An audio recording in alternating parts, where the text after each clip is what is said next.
Ah, I smell drama. I smell doom posting. Yeah, boy.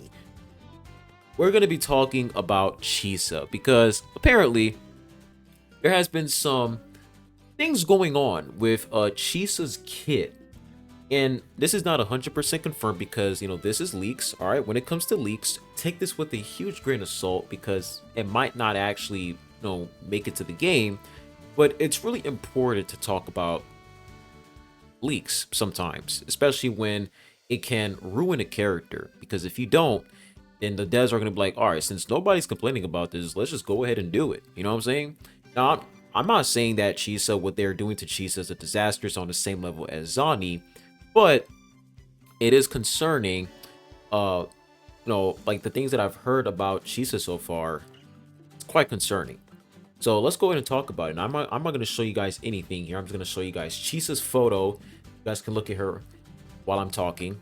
But apparently Chisa is going to be a dot support unit. That's what I heard. And they're saying that she's going to be a universal dot support unit. Now, you guys know when it comes to dot in Wuwa, dot is pretty much negative status, right? And negative status, like, we can all agree that negative status isn't a bad concept, but the way that Kuro implemented negative status in the game was just very, very predatory.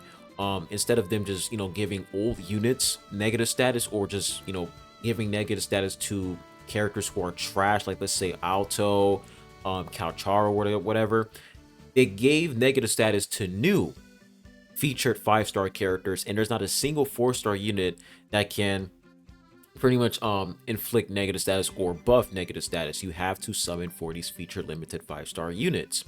So the fact that they're saying that Chisa is going to be a dot support, a universal dot support unit, I find that very interesting because it can mean so many things, right? One, she's gonna be a unit that can pretty much work in multiple teams, despite you pairing her up with a character that doesn't use negative status.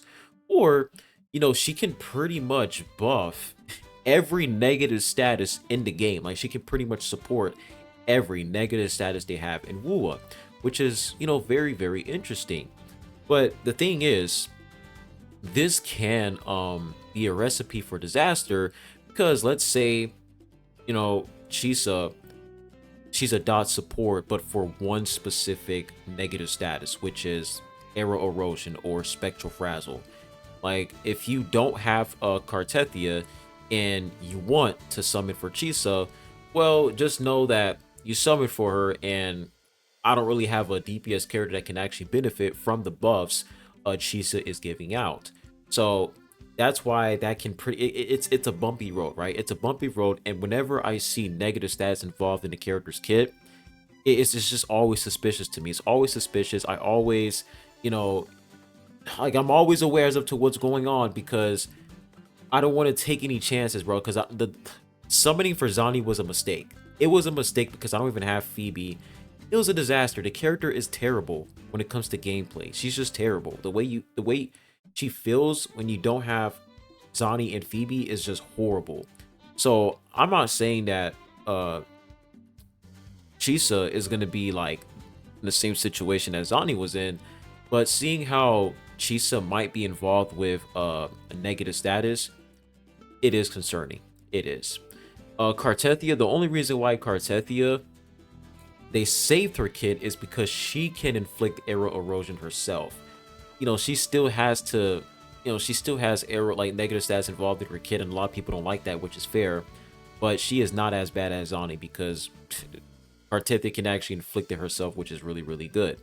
So I just hope that for Chisa, like, when we take a look at, like, the support units that we in the game, right? You look at Brant. You guys remember the whole Brant situation, how people were getting mad at the fact that Brant was, sub D, not sub DPS, but like a support unit, because they saw that he can, like, apply shield and he can heal, and people are like, oh, this character sucks. The fact that he applies shield, you guys are making another male character support. Why could you guys make DPS male units? A lot of people weren't happy about that, but lo and behold, Brant actually deals a lot of damage. He's actually very, very strong.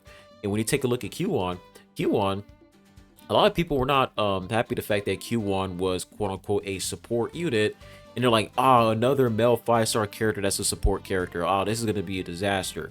And boom, Q1 is actually going to be a sub DPS unit paired up with Galbraina, which means that Q1 will actually deal some pretty solid damage, pretty similar to Brant or like Lupa, right? So I wouldn't be surprised if Chisa is going to be one of those characters that can deal some pretty solid damage, but also apply some really good buffs as well. And if that's the case, you know, she can be very useful long term. Like, she can be a very, very good unit, especially since there's leaks going around that she is going to be a universal support character, universal dot support unit, in a matter of fact. So yeah, I do feel like Chisa, this character is very interesting, and I am looking forward to her kit. I'm really interested to see how Kuro is going to execute Chisa, how they're going to execute her kit. But once again, there's always that lingering thought in my head where I'm like, damn, bro, like, what if they actually fumble this character because there's like negative status involved in her kit? You know, like, that's why it's still stuck in my head. But I'm not gonna worry about it too much. We're gonna wait when they drop some more info, when they drop some more details. You know, once the beta test is out for 2.9 or whatever, not 2.9, but 2.8.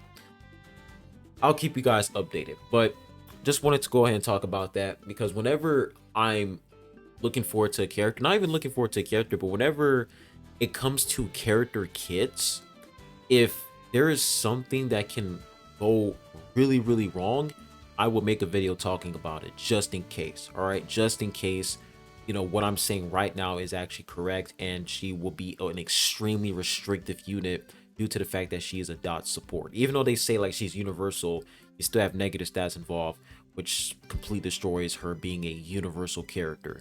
So we're gonna have to wait and see. But I did see the reaction that some people had for Chisa and her kid. They were like, oh, you know, this is garbage. The fact that they're making another support character, I think that's kind of silly. You know, we don't even the character isn't even out yet. Like, that's not something you guys should be focusing on. What you guys should be focusing on is that dot shit. You guys should be focusing on negative status. That's the real issue here, not her being a support character. Like, who cares? Because once she releases, when she deals a lot of damage, you're gonna look really goofy for assuming that she's a support character that can't deal any meaningful damage. So hope you guys have a good one. And let me go. Damn, that was okay. Let's recalibrate. Hope you guys have a good one, and I'll be catching you guys on the next one. Adios.